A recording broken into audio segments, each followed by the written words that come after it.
నమస్తే, welcome to of the record. ఉమ్మడి పాలమూరు జిల్లా రాజకీయాల్లో ఇప్పుడు ఒకటే చర్చ. అదే నియోజకవర్గాల పునర్విభజన. రాబోయే అసెంబ్లీ ఎన్నికల నాటికి పాలమూరు కోటలో కొత్త స్థానాలు కొలువుదీరబోతున్నాయా? జనాభా లెక్కల తర్వాత పెరగనున్న సీట్లు ఎన్నెన్ని? దశాబ్దాల కాలంగా పెండింగ్ లో ఉన్న మహిళా రిజర్వేషన్లు అమలైతే ఉమ్మడి జిల్లాలో ఎవరికి చెక్ పడుతోంది, ఎవరికి లక్ చిక్కుతోంది? కొత్తగా రాబోతున్న ఆ 4 నియోజకవర్గాలు ఏవి? రాజకీయ ఉద్దండుల వ్యూహ ప్రతివ్యూహాలపై స్పెషల్ ఫోకస్.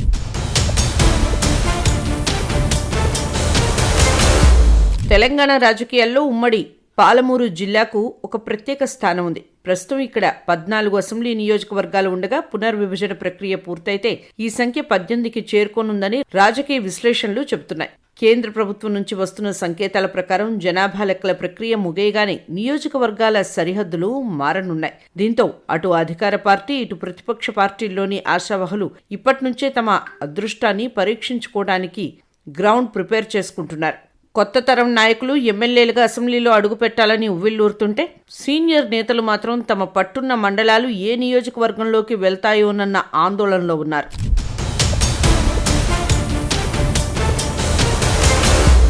వచ్చే అసెంబ్లీ ఎన్నికల నాటికి తెలుగు రాష్ట్రాల రాజకీయ ముఖచిత్రం పూర్తిగా మారిపోనుందా?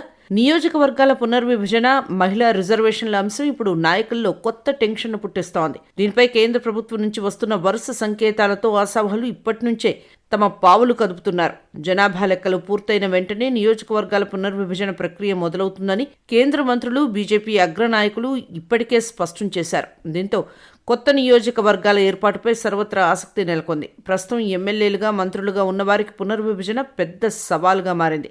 తమ నియోజకవర్గంలోని ఏ మండలాలు విడిపోతాయో, ఏవి కొత్తగా కలుస్తాయో అన్న సందేహం వారిని ఉక్కిరిబిక్కిరి చేస్తోంది. మహిళా రిజర్వేషన్లు అమల్లోకి వస్తే తమ సీటు ఎక్కడ చేజారిపోతుందోనన్న భయంతో కీలక నేతలు తమ కుటుంబ సభ్యులను ఇప్పటి నుంచే రంగంలోకి దించుతున్నారు.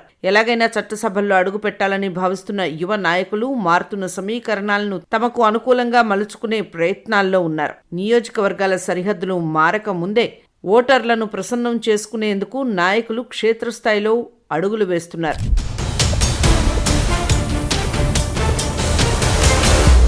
ఉమ్మడి పాలమూరు జిల్లా రాజకీయాల్లో ఇప్పుడు నియోజకవర్గాల పునర్విభజన అంశం హాట్ టాపిక్ గా మారింది. రాబోయే రోజుల్లో జిల్లాల్లో అసెంబ్లీ స్థానాల సంఖ్య గణనీయంగా పెరగబోతోందనే ప్రచారం రాజకీయ వర్గాల్లో ఆసక్తిని రేకెత్తిస్తోంది. రాజకీయ నిపుణుల అంచనా ప్రకారం ఉమ్మడి జిల్లా వ్యాప్తంగా మొత్తం 4 కొత్త అసెంబ్లీ స్థానాలు ఏర్పాటయ్యే అవకాశం కనిపిస్తోంది. వివరాల్లోకి వెళ్తే, నారాయణపేట జిల్లా, ఇక్కడ కోస్గి లేదా మద్దూరు కేంద్రంగా ఒక కొత్త నియోజకవర్గం ఏర్పడే అవకాశం ఉంది.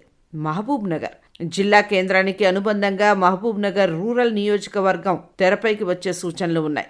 వనపర్తి చుట్టుపక్కల ప్రాంతాల విషయానికి వస్తే, అమరచింత, కొత్తకోట లేదా పెబ్బేరుల్లో ఒక ప్రాంతం కేంద్రంగా మరో కొత్త నియోజకవర్గం రూపుదిద్దుకోవచ్చు.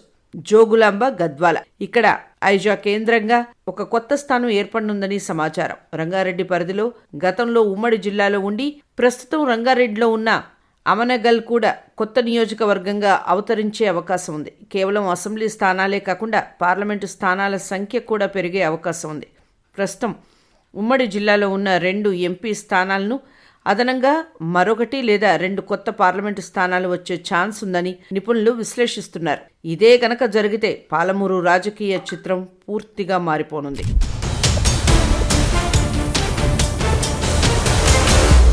వచ్చే అసెంబ్లీ ఎన్నికల్లో ఎలాగైనా పోటీ చేయాలన్న ఉద్దేశంతో ఆశావాహులు ముమ్మరంగా అడుగులు వేస్తున్నట్లు తెలుస్తోంది. ప్రధానంగా మహబూబ్ నగర్ టౌన్, రూరల్ నియోజకవర్గాలపై ఎక్కువ మంది నేతలు దృష్టి సారించారు. ప్రస్తుతం ఎమ్మెల్యేగా ఉన్న ఎన్ఎం శ్రీనివాస్ రెడ్డి, మాజీ మంత్రి శ్రీనివాస్ గౌడ్తో పాటు అవకాశం ఉంటే తప్పకుండా రంగంలో ఉండాలనే ఆలోచనలతో కొంతమంది నేతలు అడుగులు వేస్తున్నారు.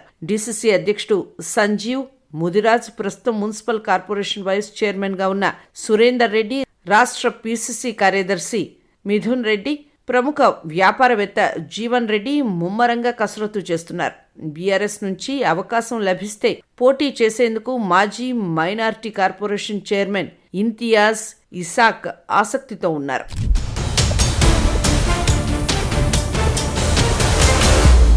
జడ్చర్ల, మహబూబ్ నగర్, నారాయణపేట నియోజకవర్గాల్లో ఒకదాని నుంచి పోటీ చేసేందుకు జడ్చర్ల మాజీ ఎమ్మెల్యే ఎర్ర శేఖర్ సన్నద్ధమవుతున్నారు. నియోజకవర్గాలు పెరిగిన ఎడల పోటీలో ఉండాలి అని నారాయణపేట మాజీ ఎంపీపీ అమ్మకోళ్ల శ్రీనివాసరెడ్డి సిద్ధమవుతున్నట్లు తెలుస్తోంది.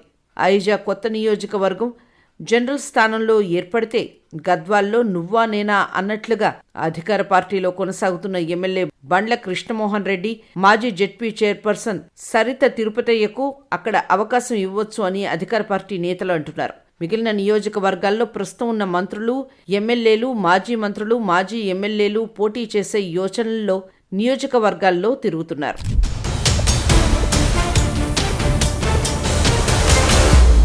నియోజకవర్గాల పునర్విభజన తర్వాత సమీకరణాలు వేగంగా మారబోతున్నాయి. ముఖ్యంగా మహిళా రిజర్వేషన్లు అమల్లోకి వస్తే జనరల్ స్థానాలు కాస్త మహిళలకు కేటాయించే అవకాశం ఉండడంతో సిట్టింగ్ ఎమ్మెల్యేలు అప్రమత్తమయ్యారు. ఒకవేళ తమ స్థానం మహిళా కోటాలోకి వెళ్తే ఆ సీటును ఇతరుల చేతుల్లోకి వెళ్లనీయకుండా తమ ఇంట్లోనే ఉంచుకోవాలన్నది వీరి ప్రధాన వ్యూహం. అందుకే ఇప్పటినుంచే నియోజకవర్గాల్లో గ్రౌండ్ వర్క్ మొదలుపెట్టారు. గతంలో ఎన్నడూ లేని విధంగా అడపాదడపా తమ సతీమణులను ప్రభుత్వ, పార్టీ కార్యక్రమాలకు తీసుకువెళ్తున్నారు. మరికొన్ని చోట్ల అయితే ఏకంగా ఎమ్మెల్యేలు, మాజీ ఎమ్మెల్యేల కంటే వారి కుటుంబ సభ్యులే ఎక్కువగా ప్రజల్లో తిరుగుతున్నారు. ప్రజా సమస్యల పరిష్కారం నుంచి శుభకార్యాల వరకు అన్నీ తామై వ్యవహరిస్తూ ప్రజల మనసు గెలుచుకునే ప్రయత్నం చేస్తున్నారు. పరిస్థితులు ఎలా మారినా అధికారం మాత్రం కుటుంబం దాటిపోకూడదన్న పట్టుదలతో నేతలు అడుగులు వేస్తున్నారు.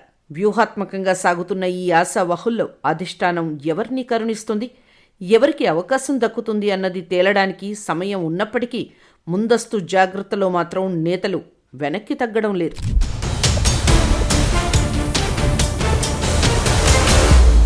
ఎన్నికలకు ఇంకా సమయం ఉన్నా పునర్విభజన అనే గాలిని ముందే పసిగట్టిన పాలమూరు నేతలు తమ రాజకీయ భవిష్యత్తును చక్కదిద్దుకునే పనిలో పడ్డారు. కొత్త స్థానాలు వస్తే కొందరికి లాభం, మరికొందరికి సీటు గండం. అప్పటి వరకు ఈ ఉత్కంఠ కొనసాగుతూనే ఉంటుంది.